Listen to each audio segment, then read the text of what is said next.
सुबह गांव में रहस्यमय सन्नाटा पसरा है।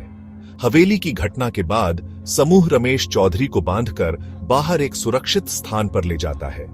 विजय और श्रेया अब इकबाल से पूछताछ करने का फैसला करते हैं।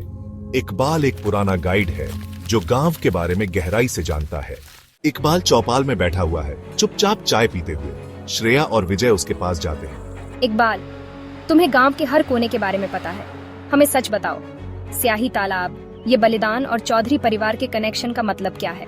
इकबाल गहरी सांस लेते हुए जवाब देता है, तुम्हें यह सच जानकर डर लगेगा बिटिया। इस गांव को एक समूह चलाता है, हम उसे काला चक्र कहते हैं। इकबाल बताता है कि काला चक्र नाम का एक गुप्त समाज है जो गांव में काले जादू और बलिदानों के जरिए अपना नियंत्रण बनाए रखता है। 20 साल पहले जो हत्याएं हुई थीं, वे बलिदान का हिस्सा थी।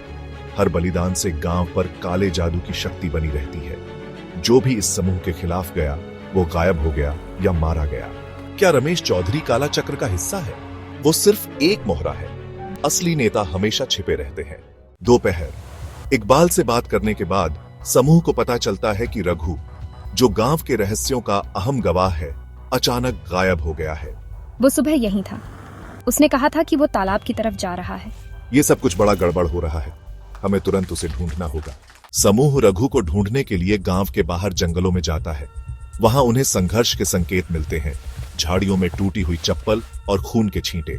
ये काला चक्र वाले उसे मारने की कोशिश कर रहे हैं, हमें जल्दी करना होगा। जंगल के अंदर उन्हें एक झोपड़ी मिलती है। झोपड़ी के अंदर एक दीवार पर काले रंग से पेंट किए गए वही अजीब संकेत बने हैं।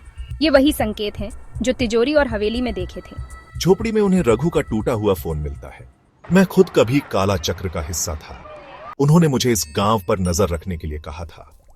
जो लोग उनके खिलाफ जाते थे उन्हें खत्म कर दिया जाता था। तो तुम भी इन हत्याओं के लिए जिम्मेदार हो? नहीं, मैंने कई बार उनके आदेश मानने से इनकार किया, लेकिन उनकी पकड़ इतनी मजबूत थी कि मैं भाग नहीं सका। इकबाल बताता है कि रघु उनके अगले बलिदान के लिए चुना गया है। गांव में अचानक अफरा तफरी मच जाती है। किसी ने घोषणा कर दी है कि रघु को स्याही तालाब पर लाया गया है। बलिदान की तैयारी हो चुकी है। आज काला चक्र का दिन है, हम इसे रोकेंगे, अब और हत्याएं नहीं होंगी। विजय, श्रेया और इकबाल तालाब की ओर दौड़ते हैं। स्याही तालाब के पास वे देखते हैं कि काला चक्र के नकाबपोश सदस्य रघु को पकड़े हुए हैं। रमेश चौधरी भी वहां मौजूद है और वह आखिरी बलिदान करने की तैयारी कर रहा है। तुम लोग इसे नहीं रोक सकते, बलिदान का ये चक्र जारी रहेगा। तुम झूठे हो, आज तुम्हारा खेल खत्म होगा। एक जबरदस्त लड़ाई होती है। विजय और श्रेया नकाबपोशों से लड़ते हैं। इकबाल खुद को बलिदान करने की पेशकश करता है ताकि रघु को बचाया जा सके। मैंने इस काले चक्र के लिए बहुत गलत किया है, ये मेरा प्रायश्चित होगा। नहीं, हमें कोई और तरीका खोजना होगा। बलिदान रुक जाता है, लेकिन तालाब अचानक हिलने लगता है। पानी से एक अजीब सी परछाई निकलती है। ये क्या हो रहा है? ये वही है जिसे काला चक्र जागाना चाहता था। ये अभिशाप अब जाग चुका है। कैमरा धीरे धीरे परछाई की ओर झूम करता है जो तालाब से बाहर निकलने लगती है।